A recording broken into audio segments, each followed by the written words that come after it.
Hi friends, আমার চ্যানেলের আরেকটি পর্ব দেখার জন্য আপনাদের সবাইকে ওয়েলকাম জানাচ্ছি। আজকে আমি আপনাদের সাথে বাঙালিদের একটা খুবই পপুলার রেসিপি শেয়ার করব, চিংড়ি মাছের মালাইকারি। আমি আজকে এই রেসিপিটা একদম কলকাতার রেস্টুরেন্ট স্টাইলে বানাবো। তাহলে চলুন সময় নষ্ট না করে রেসিপিটা দেখে নিই। চিংড়ি মাছের মালাইকারি করার জন্য এখানে আমি চিংড়ি মাছগুলোকে খুব ভালো করে ধুয়ে নিয়েছি। আর প্রত্যেকটা মাছের মাথার ওপরে যে ময়লাটা থাকে কালো মতো, সেই ময়লাটাকেও বার করে নিয়েছি। আর এখান থেকে একটু খোসা ছাড়িয়ে পিঠটা চিরে পিঠের কালো সুতোটাকেও আমি বার করে নিয়েছি। এইভাবে আমি প্রত্যেকটা মাছকে ভালো করে পরিষ্কার করে নিয়েছি। এবার এই মাছে আমি অল্প একটু নুন দেব,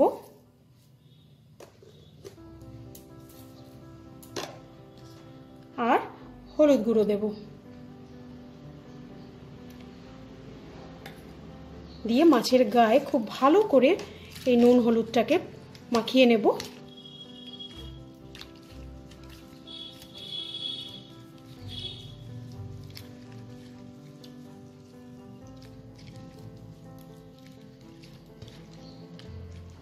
মাখিয়ে এই মাছগুলোকে আমি 5 মিনিট এইভাবে রেখে দেবো।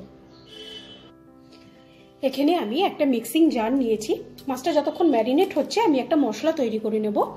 এই মিক্সিং জারের মধ্যে আমি একটা টমেটো 4 ফালা করে দিয়ে দিয়েছি। আমি এখানে 1.5 ইঞ্চি মতো একটা আদা ছোট ছোট করে টুকরো করেছি, ওটা দিয়ে দেবো। এখানে 5টা-6টা কাঁচা লঙ্কা, আমি এই কাঁচা লঙ্কাটাও দিয়ে দেবো। যে এখানে আবারও বলবো, ঝালটা আপনারা আপনাদের পরিমাণ মতো দেবেন। আর এখানে আমি 6 কোয়া মতো রসুন নিয়েছি, এই রসুনটাও আমি দিয়ে দেব। আর 2টো একদম ছোট সাইজের পেঁয়াজ ডুমো ডুমো করে কেটে নিয়েছি, এই পেঁয়াজটাও আমি দিয়ে দেবো। এখানে আমি একদম অল্প একটু জল দিয়ে এটার একটা স্মুথ পেস্ট বানিয়ে নেব। আমি এখানে একটা প্যান গরম করে নিয়েছি। এবার আমি মাছটা ভাজার মতো অল্প একটু সর্ষের তেল নিয়ে নেব। তেলটা গরম হয়ে গেছে, এবার আমি মাছগুলোকে ভেজে নেব।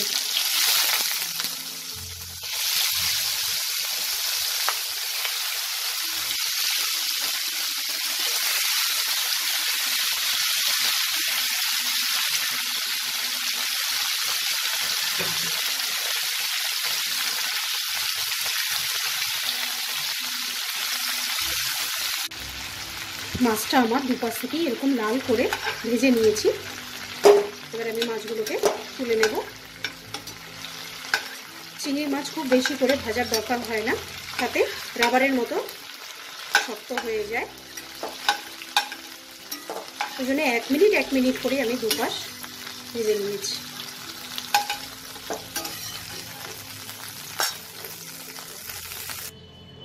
এবার এই তেলেই আমি আরও 1 টেবিল স্পুনের মতো তেল দিয়ে এই তেলটাকে গরম করে নেব। তেলটা গরম হয়ে গেলে আমি এখানে 2টো শুকনো লঙ্কা, একটা তেজপাতা, 4টে এলাচ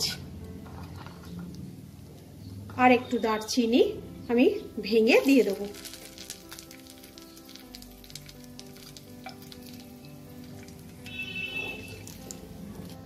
ফোড়নটা থেকে খুব সুন্দর একটা ভাজা ভাজা গন্ধ বেরিয়ে গেলে আমি মিক্সিতে পেস্ট করে রাখা মশলাটা দিয়ে দেবো।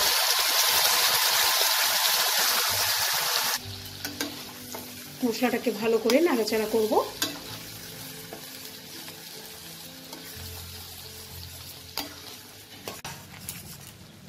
এবার আমি মশলাতে 1/2 টিস্পুনের মতো হলুদ গুঁড়ো, 1/2 টিস্পুন জিরে গুঁড়ো, 1/4 টিস্পুন ধনে গুঁড়ো, পরিমাণ মতো নুন আর পরিমাণ মতো চিনি অ্যাড করব। এই মালাইকারিটা একটু মিষ্টি মিষ্টি ভালো লাগে, তাই চিনিটা আপনারা আপনাদের মাপ মতো ইউজ করবেন, কে কতটা মিষ্টি পছন্দ করেন। এবার এটাকে আমি খুব ভালো করে যতক্ষণ না তেলটা ছাড়ছে তত কষাবো। দেখুন মশলাটা থেকে তেলটা বেরিয়ে এসছে আর মশলাটাও আমার খুব ভালো করে ভাজা হয়ে গেছে। এবার আমি এতে একটা নারকেল থেকে আমি দুধ বার করে রেখেছি, ওই পুরো দুধটাই আমি দিয়ে দেবো। একটা গোটা নারকেলের থেকে বার করে রেখেছি। মশলার সাথে এটাকে ভালো করে মিশিয়ে দেব।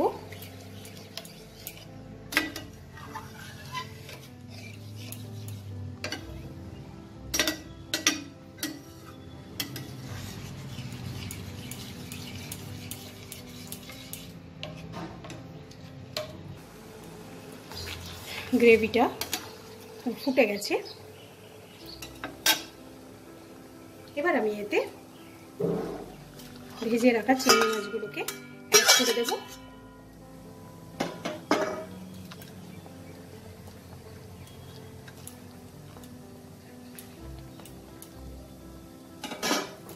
আর ওপর থেকে দুটো কাঁচা লঙ্কা দিয়ে দেব।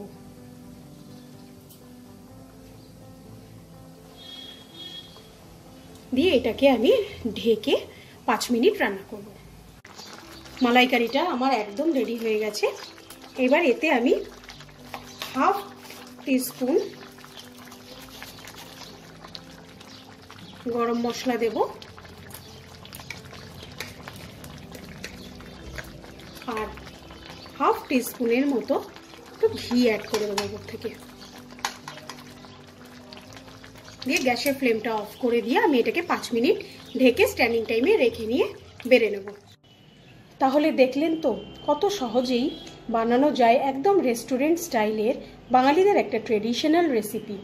আপনারা বাড়িতে ট্রাই করে আমাকে কমেন্ট করে জানাতে ভুলবেন না। আজকের মতো বিদায় জানিয়ে শেষ করছি। বাই।